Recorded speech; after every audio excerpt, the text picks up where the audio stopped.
ওই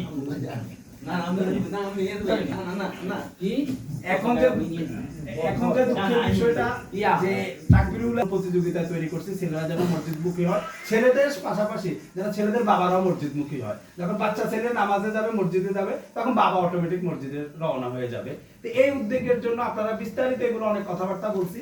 তো যাই হোক, আমরা যেহেতু একটা সিদ্ধান্ত গ্রহণ করছি যে আমরা ইনশাআল্লাহ তাকবীরুলের সাথে যারা নামাজ আদায় করবে তাদেরকে পুরস্কৃত করব, তো এই আলোকে আমরা কতগুলো প্রোগ্রাম মানসিকভাবে একটা প্রিপারেশন রাখছি আর কি। তো আমি 2-4টা বিষয় উপস্থাপন করি, এরপর আপনারা একটু পর্যালোচনা করবেন যে বিষয়গুলো কেমন হয়। যাক, আমরা তো আমাদের প্রায় প্রতিযোগী প্রায় 43 জন 44 জন, যদি আমরা সর্বশেষ 110 জন প্রতিযোগিতা অংশগ্রহণ করছে, তার মধ্যে তাকবীরুলের সাথে উত্তীর্ণ হয়েছে কতজন? 40 জন।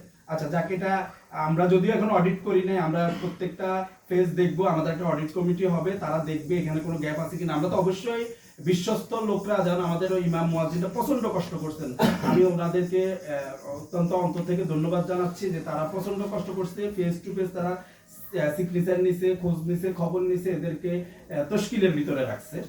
তো আমরা যেটা চাচ্ছি, যেহেতু আলহামদুলিল্লাহ আমরা যদি এই প্রোগ্রামটা করতে যাই, আমাদের হিউজ একটা অ্যামাউন্ট খরচ আছে, প্রায় 5 লক্ষ টাকা একটা বাজেট করার প্রোগ্রাম আমরা করতে চাচ্ছি।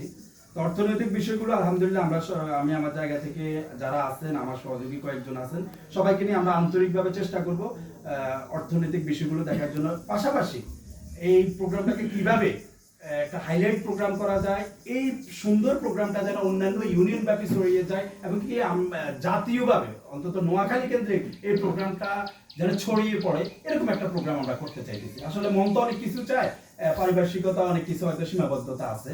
তা আমরা একটা প্ল্যান করছিলাম যে আমরা ঈদের পরে একজন বক্তাকে দাওয়াত দিই, আমরা একটা সেমিনার কেন্দ্রিক গতানুগতিক ওয়াজ মাহফিল না, যে সন্ধ্যা রাত্রে ওয়াজ করলো চলে গেল।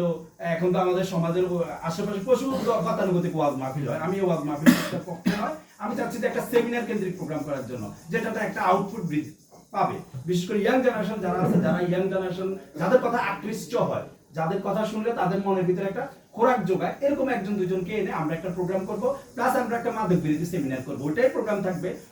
উনি মাদকের সুবিধা অসুবিধা, সমাজ সংস্কার নিয়ে উনি বক্তব্য দিবেন। আমাদের প্রশাসন যেমন ডিসিএসপি সহ যারা আছেন তারাও থাকবেন, তারা মাদক বিরোধী সেমিনার প্লাস আমরা পুরস্কার বিতরণের একটা প্রোগ্রাম করার সিদ্ধান্ত নিয়েছি। তা আমরা এর মধ্যে কয়েকজন ব্যক্তিকে সিলেক্ট করছি, যাদেরকে আমরা দাওয়াত দেওয়ার সিদ্ধান্ত নিয়েছিলাম। এর মধ্যে হচ্ছে একজন হচ্ছে আবু তোহা আদনান, আরেকজন হচ্ছে শাইখ আহমদুল্লাহ, আরেকজন হচ্ছে আব্দুল হাই মোহাম্মদ সাইফুল্লাহ, যারা মোটামুটি আলহামদুলিল্লাহ সবার মধ্যে ওনাদেরকে নিয়ে কোনো ধরনের ইয়ে নাই, বা ইয়াং জেনারেশন এদেরকে বেশি ফলো করে, আমি যতটুকু অবজার্ভ করলাম। তো আসলে ওনারা তো আন্তর্জাতিক মানুষ, তো সবার সাথে যোগাযোগ করছি। আবু তো আদনান প্রোগ্রাম দিবে, এটা মোটামুটি কনফার্ম।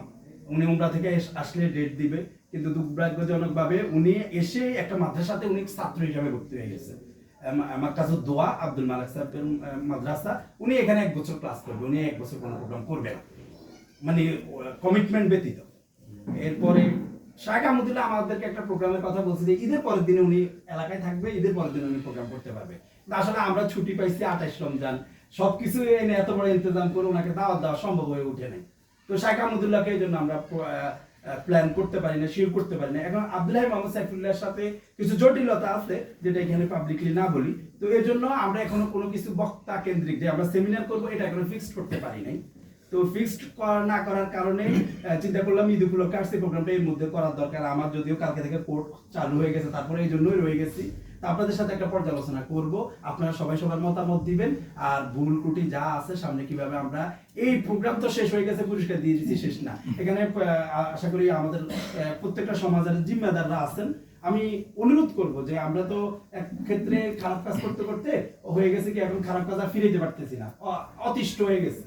এখন ওই প্রতিযোগিতা চালাতে হবে ভালো কাজের। আর একটা প্রজন্ম এমন পর্যায়ে চলে গেছে, এখন যদি এই উঠতি প্রজন্মটাকে যদি আমরা একটা গাইডলাইন দিতে পারি, এখন থেকে তাদের ভিতরে যদি ধর্মীয় অনুভূতি, ধর্মীয় চিন্তা যদি ঢুকিয়ে দিতে পারি, আমার আত্মবিশ্বাস যে ইনশাআল্লাহ হয়তো আগামী প্রজন্মটা আমরা খুব সুশৃঙ্খল পাবো। তো সেই সুবাদে আমি যে লাস্ট কথাটা বলবো যে এখন শাইখ আহমদুল্লাহর ব্যাপারে আমরা একটা সিদ্ধান্ত আসতে চাচ্ছি। শাইখ আহমদুল্লাহর সাথে কালকে যোগাযোগ করছি, উনি চাচ্ছেন যে 1.5 মাস 2 মাসের মধ্যে উনি একটা প্রোগ্রাম দিবেন, তবে স্বাধীন। ওনাকে কোনো ডেট আমরা ফিক্সড করে দিতে পারবো না, উনি আমাদেরকে ডেট দিবে, সেই অনুযায়ী আমরা প্রোগ্রাম সাজাবো। তো আসলে বাস্তবতা আসলেই এমন, ওনাদের এত বিজি শিডিউল, যেটা যারা ওনাদের আশেপাশে জানেন বা চিনেন, ওনাদের অত্যন্ত বিজি শিডিউল। এই প্রোগ্রামহীন ব্যতীত ওনাদের একদিন 2-4টা করে প্রোগ্রাম থাকে।